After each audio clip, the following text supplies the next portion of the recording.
Halo, perkenalkan nama saya Muhammad Afan Abdan Suraman. Saya dari Pendidikan Kewarganegaraan Universitas Pendidikan Indonesia. Di sini saya akan menjelaskan sedikit tentang politik etis.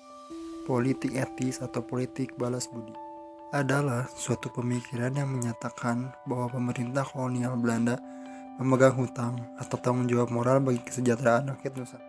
Sejarah politik etis diawali dengan kebijakan yang dikeluarkan pemerintah kolonial Belanda sejak 17 September 1901. Politik etis mengawali sejarah dimulainya era pergerakan nasional di Indonesia pada zaman penjajahan Belanda. Pada tahun 1830, Gubernur Jenderal Hindia Belanda, yaitu Johannes van der Bos, menetapkan kebijakan tanam paksa di Indonesia yang menyengsarakan rakyat Indonesia. Karena hal itu, terjadi banyak kecaman dari masyarakat dan aktivis-aktivis Belanda yang menganggap hal tersebut merugikan rakyat Indonesia.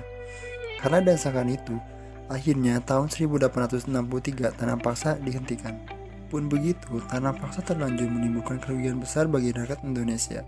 Maka beberapa aktivis dari Belanda seperti Pieter Broshoff dan Theodor van Deventer yang memprakarsai digagasnya politik etis sebagai bentuk balas budi pemerintah Belanda kepada rakyat Indonesia. Van Deventer pertama kali mengungkapkan perihal politik etis itu melalui majalah The Gids pada tahun 1899. Ternyata desakan ini diterima oleh pemerintah kolonial Belanda. Maka sejak 17 September 1961, politik etis pun resmi diberlakukan di Hindia Belanda. Isi dari politik etis. Politik etis berfokus pada desentralisasi politik, kesejahteraan rakyat, dan efisiensi.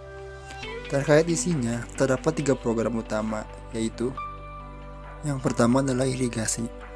Dalam program ini, pemerintah Hindia Belanda melakukan pembangunan fasilitas untuk menunjang kesejahteraan rakyat, sarana dan prasarana, untuk menyokong aktivitas pertanian serta perkebunan, meliputi pembuatan waduk, perbaikan sanitasi, jalur transportasi, pengangkut hasil tani, dan lainnya. Yang kedua adalah edukasi. Melalui program edukasi, peningkatan kualitas sumber daya manusia atau SDM, dan upaya mengurangi angka buta huruf masyarakat dilakukan.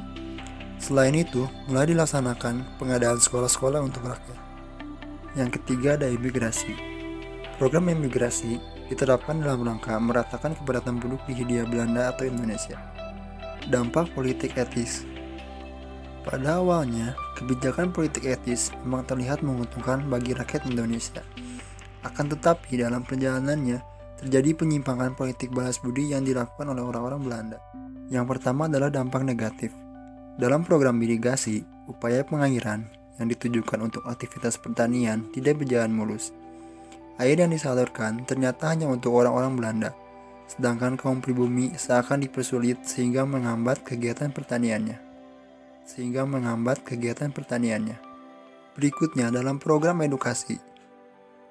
Pemerintah kolonial Hindia Belanda ternyata punya niatan buruk. Mereka ingin memperoleh tenaga kerja dengan kualitas sumber daya manusia yang tinggi, namun dengan upah yang rendah. Program edukasi yang awalnya ditujukan untuk semua golongan, pada kenyataannya didominasi oleh orang kaya atau dari kalangan bangsawan, sehingga terjadi diskriminasi dalam hal pendidikan. Lalu yang kedua adalah dampak positif. Meskipun terjadi penyelewengan yang menimbulkan dampak negatif, politik etis tidaknya juga menghadirkan beberapa dampak positif bagi bangsa Indonesia. Diterapkannya politik etis memicu lahirnya berbagai organisasi, pergerakan, dan perhimpunan yang bersifat daerah maupun nasional di Indonesia. Beberapa di antaranya adalah Budi Utomo, Sarekat Islam, dan Indische Partij. Program edukasi yang diberikan dalam politik etis melahirkan kaum terpelajar dari kalangan pribumi. Mereka inilah yang kemudian mengawali era pergerakan nasional dengan mendirikan berbagai organisasi yang berjuang melalui pemikiran, pengetahuan, hingga politik.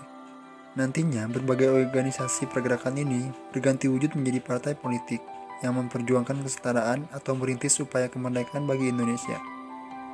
Politik etis berakhir ketika Belanda menyerah dari Jepang tahun 1942 dalam Perang Asia Timur Raya atau Perang Dunia Kedua. Jadi, politik etis yang diberikan oleh kolonial sedikit banyak mengubah nasib rakyat Indonesia menuju arah kemerdekaan, khususnya dalam memberi pendidikan yang menghasilkan para tokoh yang mampu berjuang membebaskan rakyat Indonesia dari kesengsaraannya.